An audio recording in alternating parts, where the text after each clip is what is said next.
Dia tuh nggak tahu kartu ATM BOC-nya dulu setahun yang lalu kata dia tuh dipinjam sama temennya. Nah, nggak taunya abis dipinjam sama temennya tuh langsung keblokir, tapi sama dia nggak diurus. Soalnya dia kan nggak mikir aneh-aneh kan,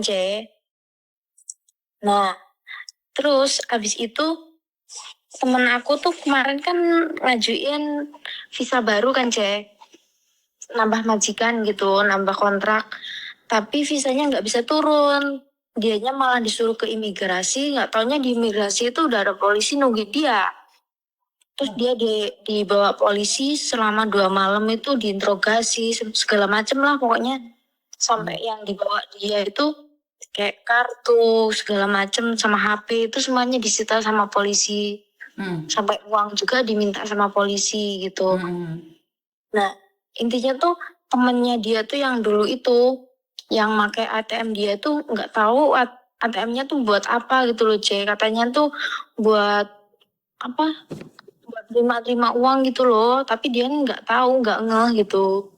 Tahu-taunya sekarang. Nah, ini kan visanya udah mau habis, udah habis kayaknya malahan. Soalnya kata dia tuh tanggal 1 apa tanggal 2 tuh visanya udah habis. Kemarin tuh udah bingung sendiri. Tahu-tahu kata dia 2 malam disuruh dibawa polisi itu. Sekarang udah ke rumah majikan, cuman nggak tahu kelanjutannya kayak mana. Soalnya dia nggak bawa HP. Kayak akun IG, pokoknya semuanya itu udah dipegang polisi. Dia udah nggak bisa masuk.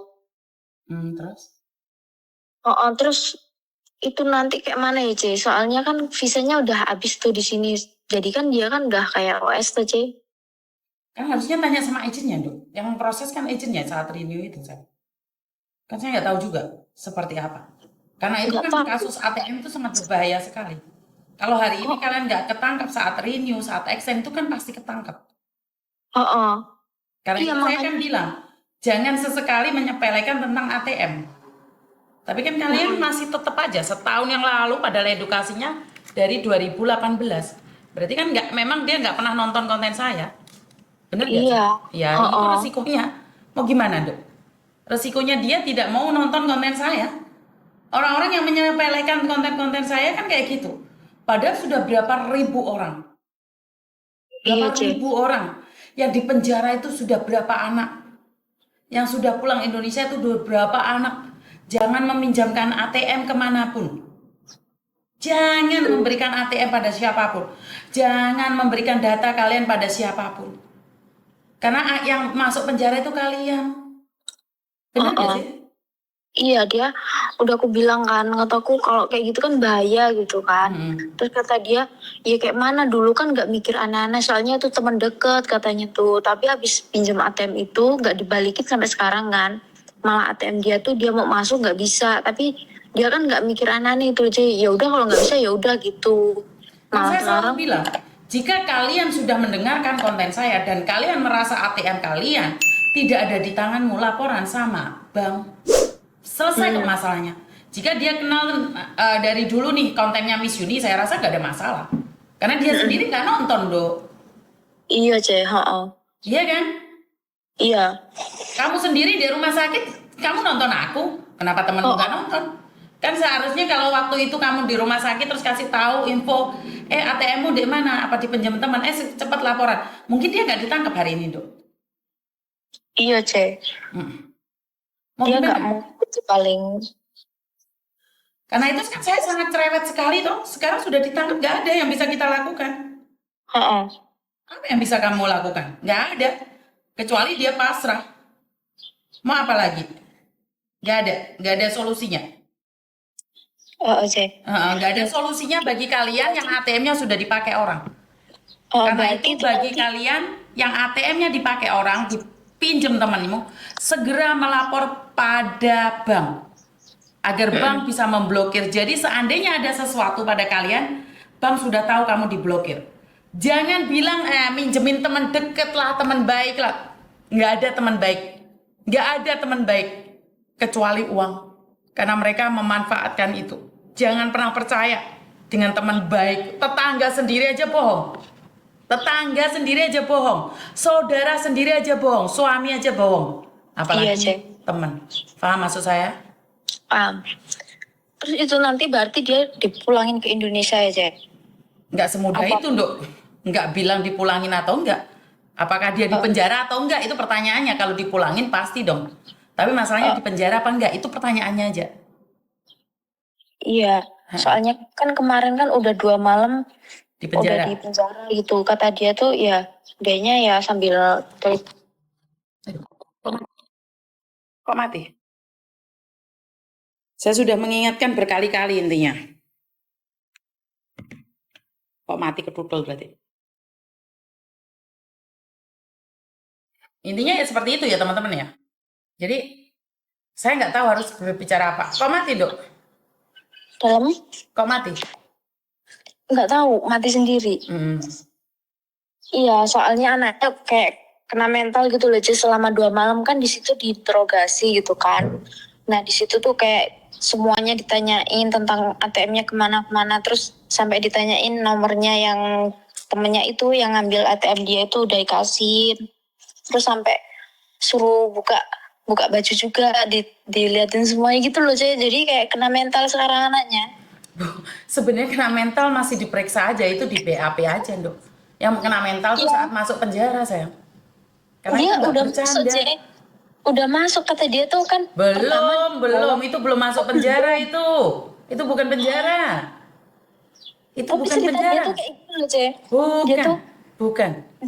dibawa kantor polisi ke Satu kan. Betul. Nah, terus abis itu kepalanya ditutupin kayak gitu kan. Terus Iya, kepalanya ditutupin tangannya item itu diborgol. belum itu, Ndok. Kalau sudah di penjara dia nggak dikeluarin, sayang. Belum, itu masih di BAP itu. Sampai ndasnya ditutupi kresek ireng gitu toh. Dia ceritanya kayak Iya, gitu. itu masih belum, perjalanannya masih panjang itu.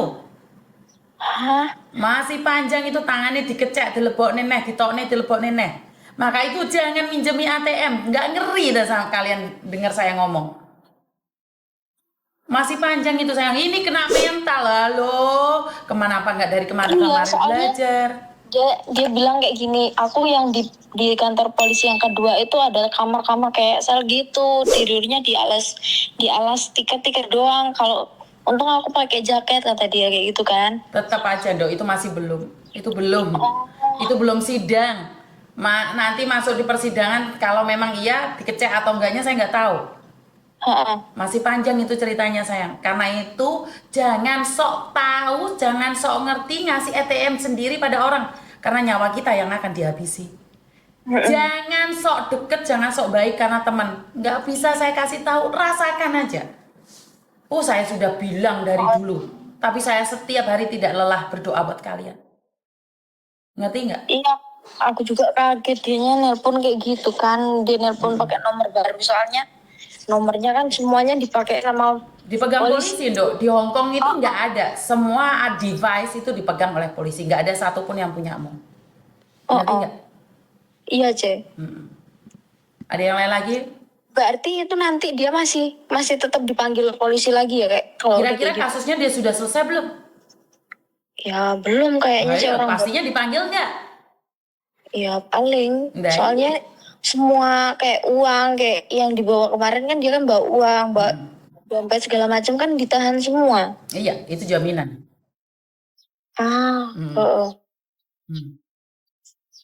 Oke. Ada yang lagi? Aku tanya sih, ini aku sendiri aja ya. Kan aku kan mau pulang Indo nih. Nah, tapi tuh aku belum diiniin external visa loh, Cek. Emang bisa nanti pulang Indo tanpa external visa gitu, Cek? Ya kamu tanya agentmu, Dok. Kan aku gak ada datamu, sayang. Saya bukan ahli nujum, Dok. Agent gue kira tuh loh, Cek. Enggak. Kayak mana yo? Lebih bela majikan tuh, Mbak. Saya kan nggak kenal. Saya nggak ngerti. Kalau tiba-tiba ujuk-ujuk kamu nanya, data nggak kamu kirimkan, saya bagaimana bisa menebak, sayang?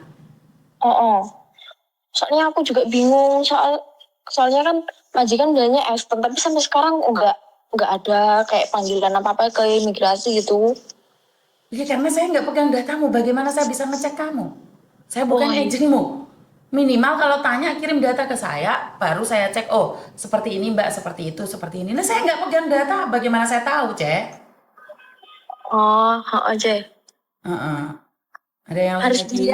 Harus dilihat di paspornya ya. Loh, lah kalau nggak lihat di paspor, di mana, Dok? Di tembok. Iya, Cek. Halo? Nanti kalau aku lihat kasih apa aku kirim pasporku bisa dilihat apa enggak, Cek? Sebenarnya saya sudah ingatkan, kamu bukan pertama kali kan telepon saya. Berkali-kali, toh. Iya, heeh. Saya bisa membantu kamu nggak saat kamu ada di rumah sakit kalau saya nggak ada KTP-mu? Nggak bisa sih, harus Oke. ada. Sekarang aku nanya sama kamu. Aku bisa bantu kamu nggak kalau nggak ada paspormu? Iya, harus ada paspor. Terus kamu nanya apa lagi sama saya? Kalau kamu sehabis ini telepon ditutup, kira-kira saya bisa ngelihat telepon datamu lagi nggak? Nggak bisa, sayang. Karena telepon udah ada banyak lagi. Kamu di bawah lagi. Oh, heeh, Cek. Jadi karena itu kalau minta tolong, ya buat Cece-Cece ini, Cece yang cantik ini, tolong data dikirim dulu, Cece. Iya, Cek. Paham nggak, Cek? Iya, Pak. Ceceku sayang. Jangan berharap Miss Yuni itu jadi Mbak Yuni, Cek Yuni itu menjadi seorang ahli nujum, boleh nggak, Cek? Pinter dikit, kamu bukan pertama kali loh telepon saya. Iya Iya. nggak? Waktu kamu di rumah sakit lo telepon saya, datamu kamu kirim ke saya. Makanya ada yang bisa besuk kamu, bener nggak sayang? Iya. Ayolah.